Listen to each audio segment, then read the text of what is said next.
What's up everyone, OJ here. Welcome back to another video. Today we've got some interesting topics for you guys, but before we get into that, please make sure you hit that like button, subscribe if you're someone new, and click that notification bell to get my videos first. Now with that out of the way, let's go ahead and jump right into it. And we're starting off with the whole Bayonetta 3 boycott situation and how it's completely collapsed slash imploded on Hellena Taylor, because it doesn't seem like she will be responding to the new evidence that is out there, and she's pretty much just saying, I want this behind me, I'm out, I'm done. Because in the full response to the Jason Schreier Bloomberg article that was corroborated by multiple separate sources out there, here is what she had to say. We're going to read the original one and then the rest of it, because in my last video, I only said the first part, how she said it was a lie, but there's more to it here, guys. So in an email, Taylor describes this account an absolute lie. Now that's referencing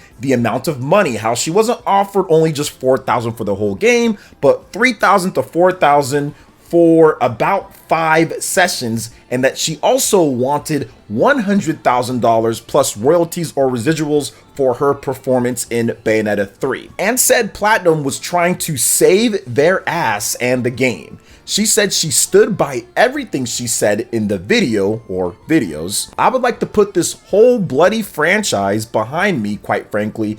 Get on with my life in the theater, she wrote. Representatives for Platinum Games and Nintendo didn't respond to requests for comment. Hideki Kamiya, the executive director of Bayonetta 3, called Taylor's allegations sad and deplorable in a Twitter post. So it looks like she's not going to be responding with any type of receipts. Give me my damn money back right now, and I don't have no damn receipt. She's not going to be worried about that at all, and she's not going to actually show us more here, because she came out and said all these different various things about how they make this amount of money and they only offer this and we need to boycott.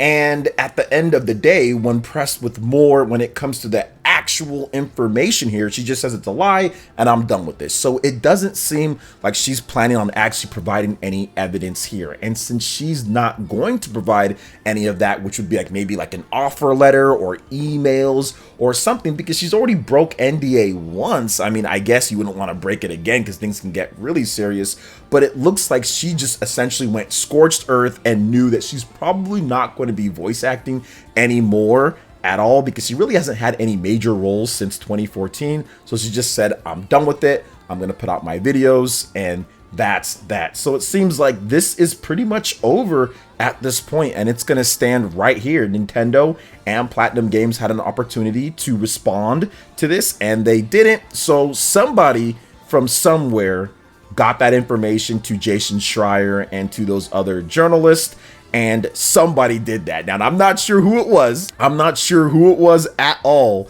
but somebody did something to make sure the other side of the story was told, because the vitriol and the hate was spreading quite a bit on both sides of the coin. Now, you guys know my opinion on this. I don't believe in completely tanking a game because you feel you didn't get the money that you wanted. There's other developers. People didn't really support Platinum Games, and it's a shame.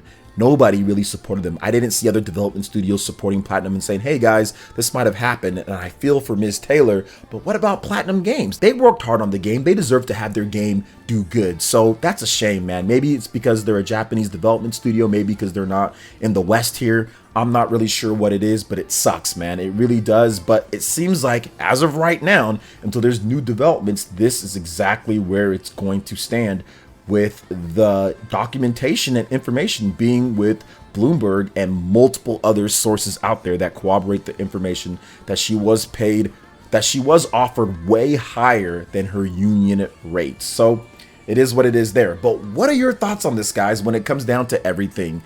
Let me know in the comment section below. All right, and moving on to the next topic here, guys. A surprise RPG from Bandai Namco will be releasing on the Nintendo Switch. So publisher Bandai Namco, developer BB Studio, will release Digimon World Next Order for the Nintendo Switch on February 22nd, 2023 in Japan. The latest issue of V-Jump reveals. Now the Switch version will include a new beginner mode and run functionality. Digimon World Next Order first launched for the PlayStation Vita on March 17, 2017 in Japan, followed by the PlayStation 4 January 27, 2017 in Europe, January 31st, 2017 in North America, and February 26, 2017 in Japan. Now, the PlayStation 4 version was titled Digimon World Next Order International Edition in Japan, which is also the title of the Switch release. Now, let's talk about this because these PS Vita games that made their way to the PlayStation 4 and stuff that were years old at this point, it's really cool to see some of them come over. We've had a number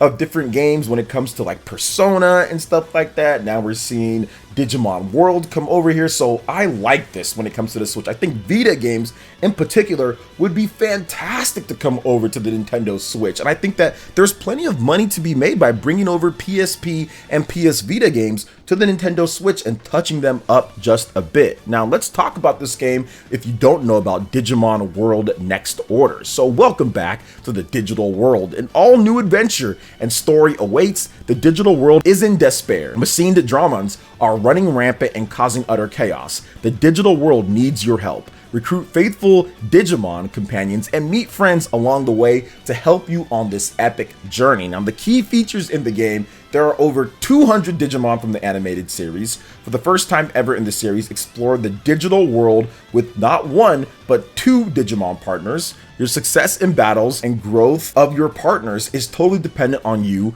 Raise, train, feed, etc. in real time to form strong bonds with your companions. Every interaction and activity matters. You got an evolved AI battle system. Strong bonds with your partners is key. Train your Digimon to excel in AI battles on their own.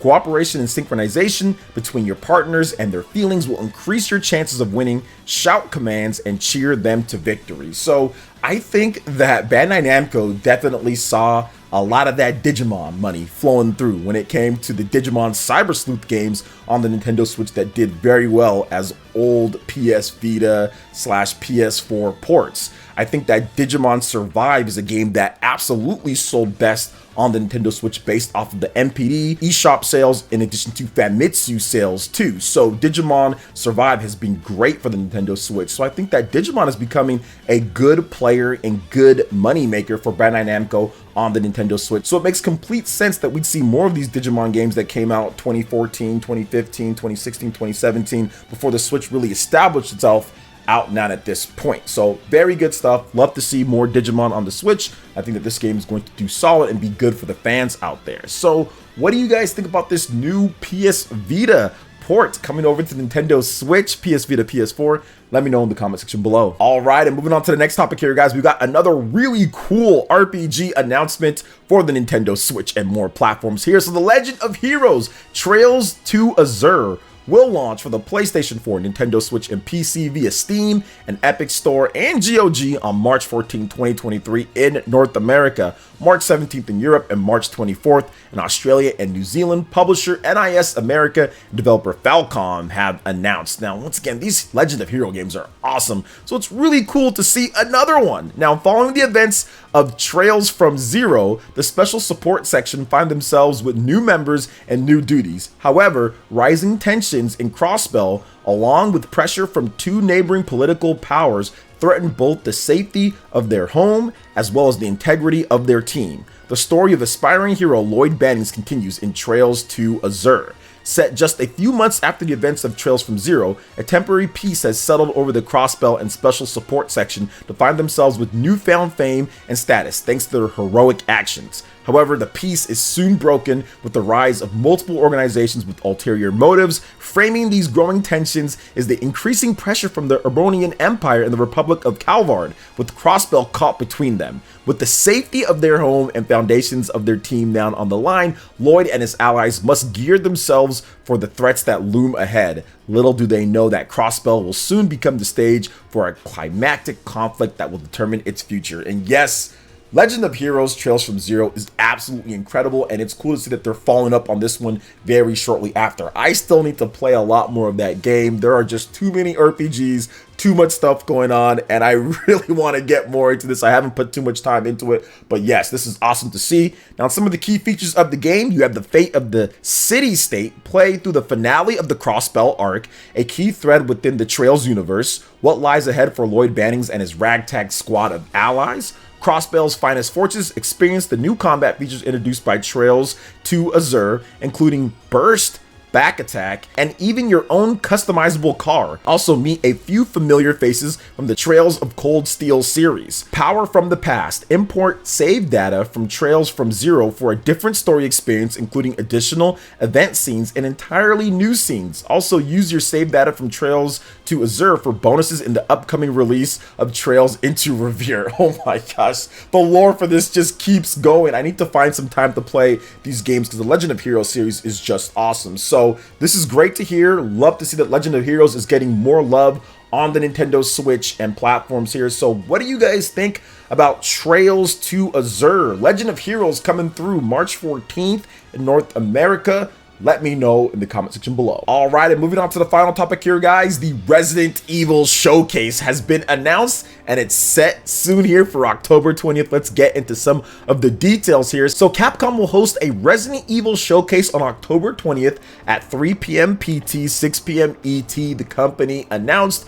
you'll be able to watch it on YouTube and Twitch, and I think I'll be able to live stream the event as well. So if you want to kick back and watch it with me, you can also do so right here on PlayerEssence. Of course, hit the subscribe button, notification bells, turn them on so you can know when I go live. Also follow me on Twitter at PlayerEssence if you want to watch the show with me. Now, the broadcast will feature new gameplay and a new trailer for Resident Evil 4 Remake, a look at the Winter's expansion in Resident Evil Village Gold Edition, and more. And I'm very excited about these two because for Resident Evil 4 Remake, this is one of the greatest games of all time, and now they are remaking it completely to the point to where it's going to be different. It's not going to have the same areas, it's not going to have the same things in there. They're going to greatly improve the graphics, it's going to play awesome.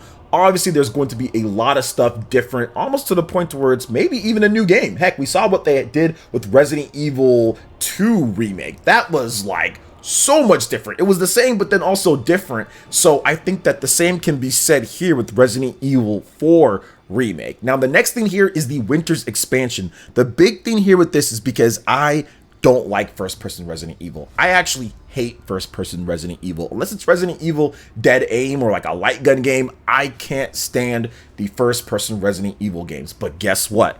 In this Resident Evil Gold Edition, they're going to have a third-person mode and also this expansion. That to me completely made Resident Evil 8 something that I just watched on YouTube and saw and read up on the story to where now I actually want to experience the gameplay. I just don't like first-person Resident Evil. I know atmospheric, I know VR, I know it's great. I get it, guys. You don't have to let me know in the comment section, but if you want to, you can. I'm just not a fan of first-person Resident Evil. I've tried. I have Resident Evil 7, and I tried to get into it, but I hate that game. I honestly do. So the fact that they have a third-person mode shows that they're listening to people like me who've been saying, man, I'd really be into the Resident Evil games, the newest ones, if they actually had third person. So awesome stuff there. I cannot wait to see what's up with the Winter's expansion because I do know the full story for Resident Evil 7 and Resident Evil 8.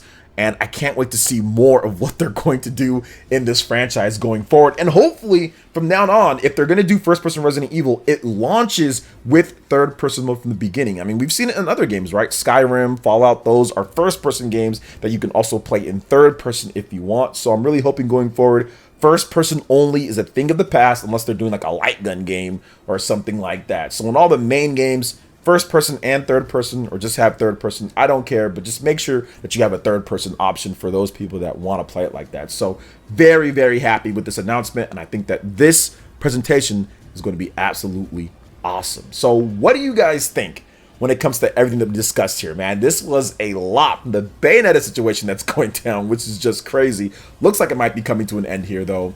Digimon World, more RPGs for the Nintendo Switch, The Legend of Heroes, Trails to Azure. I mean, there's just so much good stuff happening across the board here. This Resident Evil Showcase, it's incredible to see the talent in terms of games and what's been going on. I've just been having a blast. So what do you guys think about all of this? Let me know in the comment section below. All right, guys, that wraps it up for this video here. Thank you so much for watching. I do appreciate it. Please make sure you hit that like button, subscribe if you're someone new, click that notification bell. We will see you for the next video. Peace.